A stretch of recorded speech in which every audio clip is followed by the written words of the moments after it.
So the first card you have for your past is the Five of Wands. Yeah, I always see this as the mess card, the messy card.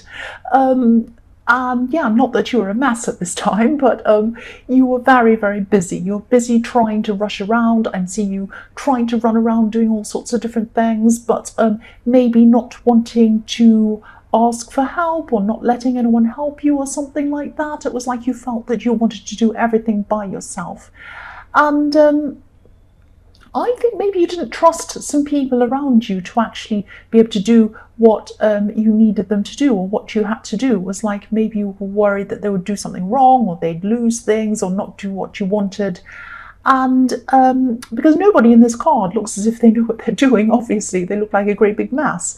It could have been that, taking the time to show other people what to do and how to do things might have actually taken a lot longer than actually doing it yourself. That's the dilemma I have too, quite often, that they wouldn't do it in the way that you wanted, they wouldn't understand what you meant, and it would take a long time to show them, and then you'd have to check the result, and then you'd have to do it all again if it was wrong, and then you'd have to show them again, and they'd get it wrong again, all of that kind of stuff. And you kind of couldn't get your head around, you didn't have the time to kind of just even think about that.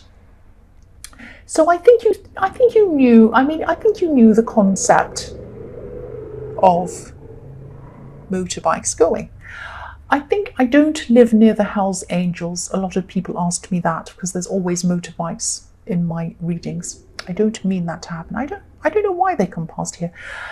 Yes. So yeah, you didn't want to kind of waste your time telling people how to do things to get them to help you, but also I think you do also have a kind of a deep-seated thing where you don't like to ask for help. You kind of run around doing everything yourself. But training people or teaching them how to do things would have been better for you in the long run, and I think you know that, but I think you just had so many things to do in the short term that you just couldn't see past them. It's like there were 20 things in the path in front of you that had to be done before you could get to the next 20 things. And you just couldn't see past the 20 things in front of you. But if this resonates and you're still going through this, I hope you're not still going through this, but training people or teaching them how to do things might take up your time now, but it might eliminate the next 20 things altogether down your path. And I think you know this, of course. It just wasn't easy for you to do. And I can understand that when you're running around putting out fires, fixing things, you have a list, you cross one thing off and then 20 more things go on. You can't think about stopping to teach people, to show them how to do things. It's very difficult. It's always a big dilemma. And I've had that myself. The next card you have for your past is the Nine of Pentacles. Excuse me. Sorry about that. So, if you hadn't gotten through this stress already, you will soon, definitely. I mean, this card is the opposite of the one above it. I think, you are going to be rewarded for all of this hard work that you've been putting in, but I think the rewards are probably going to take a bit longer to come in than you'd like, because, you probably can't see it on camera. I'll move this down so you can see. There's a little snail right at the bottom of this card, so obviously a snail indicates things happening slowly. The snail gets there when it gets there. It's not in a rush. It has no deadline. So that's what I'm seeing with that. But I think, I'm seeing that even with all of this stress, I'll just move that up again. Even with all of this stress, whatever, whether this was all over or not, I think, you came to a place where whatever you had around you was finally yours, and you were grateful for what you had. It could be that you were running around in the workplace like crazy, and then when you got home, you're in your home and you're thinking, what I have's mine, and I'm so content. I'm happy in my place. I finally have this, and this is mine, and I'm grateful for this. I think there might have been someone from your past who did try to take things from you. Maybe they tried to take what was yours or something like that. But at this time, nobody could take what you had. Nobody could take anything from you. What you had was yours.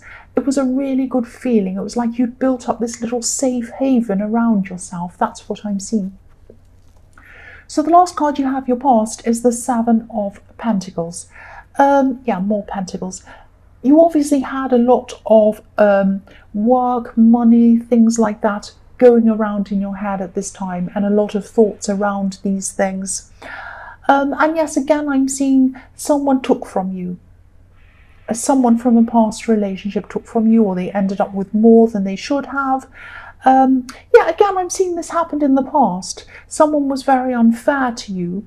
But this is following on from the Nine of Pentacles, because you were kind of comparing how you are now, or how you were at this time, with the time that you were, the time you had when you were around this person, I'm trying to say. So you were looking back at what you'd built for yourself since that time.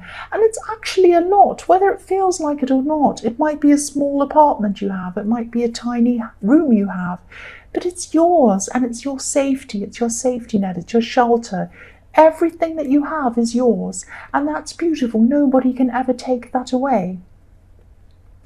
And yeah, also, it might not even be about material things. I think it partly is. But I know these are coins, but abundance isn't only about money. It's your peace of mind and your confidence that really, really grew and multiplied on itself, like these coins on this tree.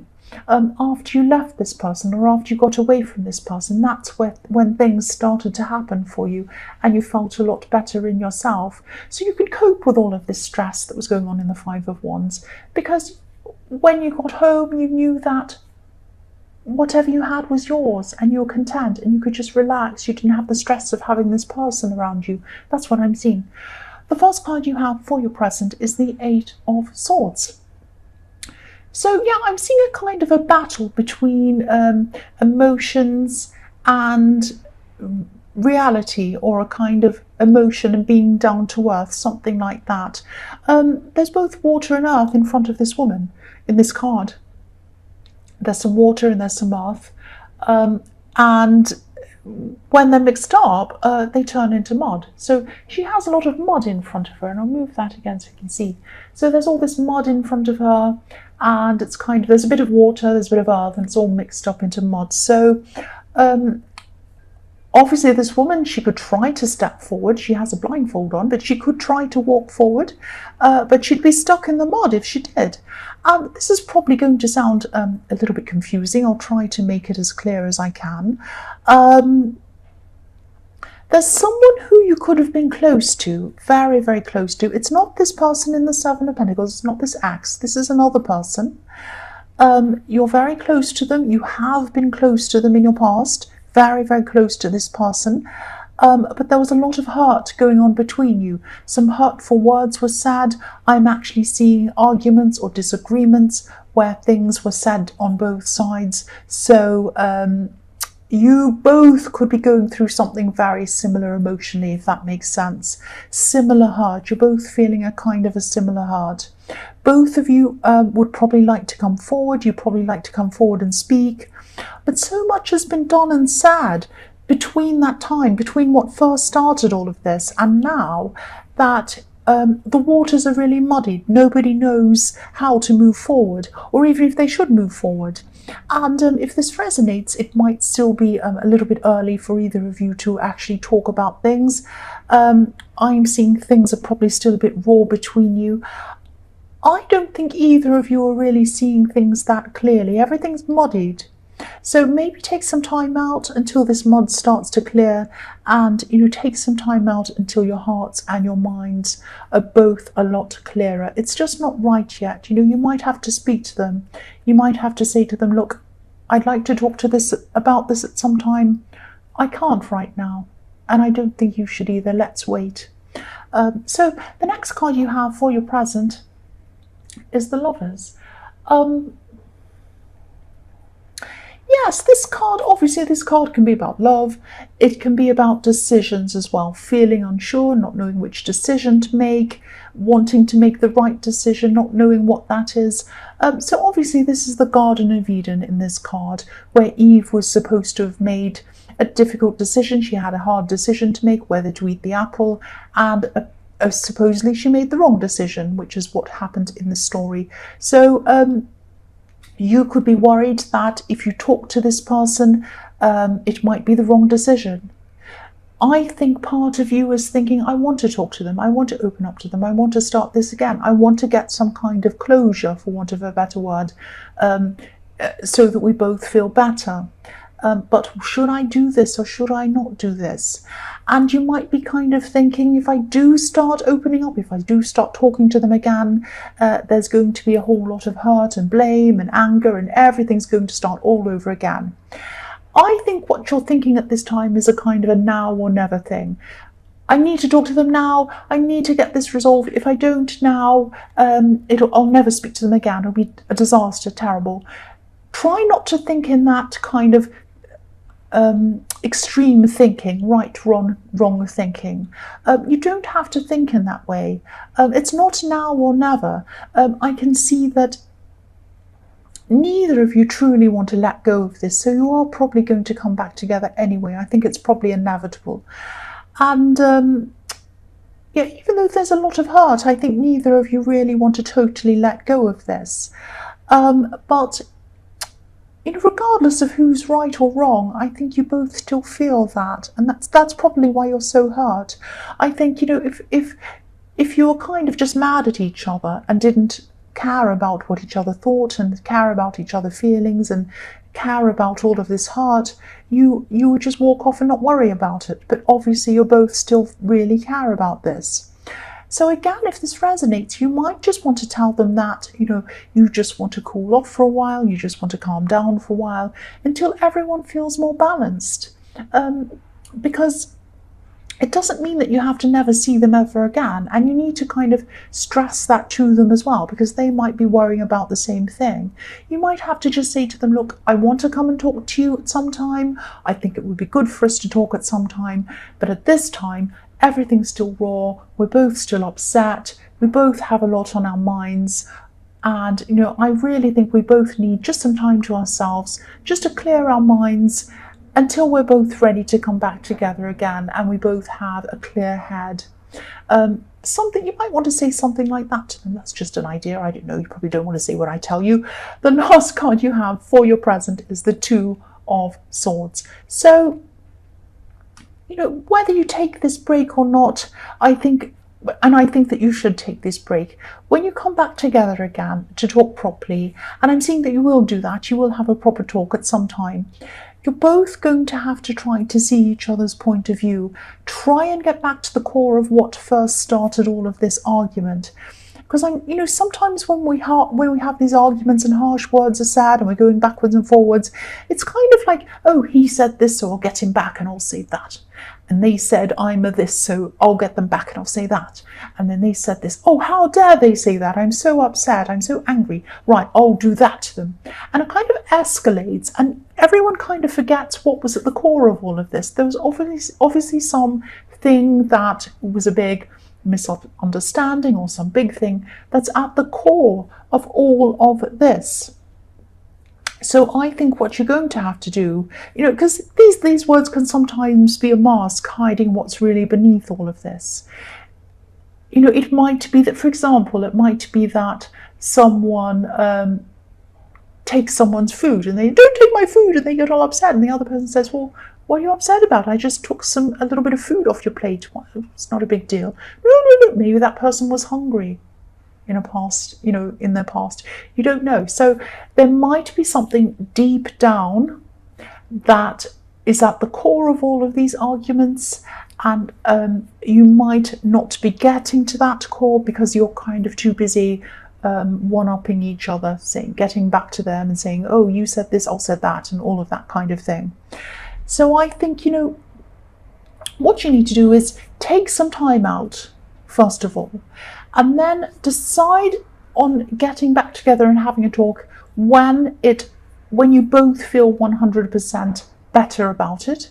Not when one of you does, not when the other one does. When both of you feel better, 100% better about it. Go somewhere, be perfectly calm.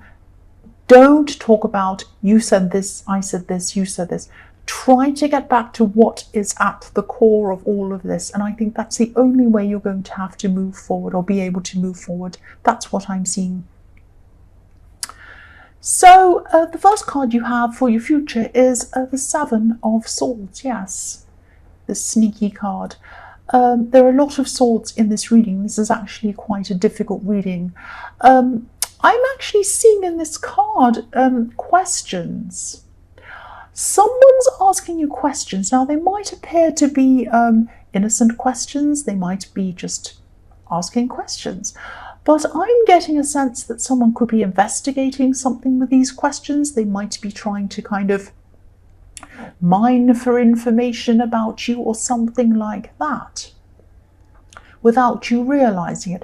So obviously there's nothing wrong with asking questions. If you want to ask an innocent question, a straightforward question, if I don't understand something and I say, oh, could you just tell me why you did that? I'm not sure why that is, because I just want to understand that. Or if you've said something and they say, oh, I don't understand what that means, can you explain that? These are innocent questions. And they're questions, they're straightforward questions. But then there are other kinds of questions which are like, they look like they're innocent questions, but they're actually asked to find things out in a kind of an underhand way. Sometimes people can ask goading questions as well, questions that try and get you upset. But I think this kind of questioning is all about finding things out. I'm actually seeing that this could be around the workplace. And I'm seeing there was something you participated in, a project or something like that, where someone tried to maybe stop things from happening or stop your ideas from going ahead in a kind of an underhanded way. And I think this is this person in the Seven of Swords. This is them. And I think, I think they were pretending that they were their thoughts coincided with the interests of the business or the company or whatever that was, but actually their thoughts were with themselves. Their only interests were with themselves. Now, everyone has their self-interests. Everyone does. Nobody is 100% selfless, and there's nothing wrong with thinking of your own interests. But it's when others are brought down at the expense of yourself and your own interests, that's when problems happen. That's when it's not right. I mean, there's nothing wrong with looking out for yourself if you're still kind of thinking about the other people around you and it's all straightforward and there's nothing sneaky going on. But I think there was a lot of sneakiness going on with this person. Now, if this resonates, and you're getting these kinds of questions, if someone's asking you questions and you have a kind of a bad feeling about it, and you can't work out why, but you feel kind of bad about it, or you have a funny feeling, or you go away from the conversation feeling bad about yourself or bad about something, that's why. There's something underhand going on. So yes, follow your instincts. Don't answer this person's questions. If they kind of want to ask you lots of questions, you might want to be vague to them. They might say, oh, so on that day when you did that project, did you do that? Or did you do this? And why? Why did you do that? Was that because you wanted to do this instead? Or something, whatever. I'm just making something up. You might just say something like, I can't quite remember. I don't know what happened. Don't answer them. You don't have to be rude and say, I'm not telling you. But, just because this is in the workplace, so you might have to just be careful and say, oh, I can't remember what happened then. I don't know. I'll have to go and look it up, but I don't know. I don't have time really. I'm quite busy, but I don't know. Or they might ask you something else and you might just say, well, I'm not sure right now. Just give them a vague answer. And because I've got a feeling that if you tell them information about yourself, they might actually use it against you and for them. That's what I'm seeing. They're a very sneaky person. You might know who this is. The next card you have for your future is the Nine of Cups. Yes, so you probably know who this person is. I'm seeing that again. You probably know what they're all about. This is quite an insecure person, and they're more interested in putting up a front than and putting people down than actually building themselves up in the right way. There's a wrong way to build yourself up. That's at the expense of other people. There's a right way to build yourself up. That means working hard, doing the right thing, all of that. We know that. That's not what they're doing. So I think you can see right through this person. There's a kind of a curtain behind this man and he's hiding something behind it. In this card, we can't see what's behind it. you can see right through this man, you can see right through the curtain, you can see what's behind it, you know what they're trying to do. So I think that you're probably not going to say anything to this person, you're just going to let them go. And the other thing I'm seeing in this card is that you're not the only one that this person has acted this way toward. I think you know that. So it's not you, you're not alone. Just remember that. The last card you have for your future is the Queen of Cups. So I think this whole argument, this falling out or whatever this was, I think this is really hurting this person in the Eight of Swords a lot more than you know. I think they still want to come and talk to you. They want to clear the air. They want to fix things up. They want to put things right. And I think they might actually come back to you at this time to talk to you. Only talk to them if you're 100% comfortable and ready with it. And I don't think you will be by this time. And I also don't think they are. If they're coming to you to put things right and to clear the air and to make things, they're not ready to talk to you. They have to have a peaceful mind and a peaceful heart, an understanding one. So do you, before you come together and actually have this talk. Otherwise, it will go back into this argument and you'll be back where you started with you said this, he said that, she said that. It's just going to go nowhere. So I think I'm seeing they might come forward to you and they might say, please talk about this. I want to put it right. And you might have to say to them, look, I understand how you feel. I really do. I'd like to have a talk too. I really think we should do that. I still think this is too early for us to do that. I want to wait until we're both 100% ready and comfortable and peaceful before we do that. I'm not saying it to put you off. I'm not saying I don't want to have a talk. I do want to have a talk with you. But we can only do that when we're both really ready to do that. That's the best way. And that might be what you have to say to them.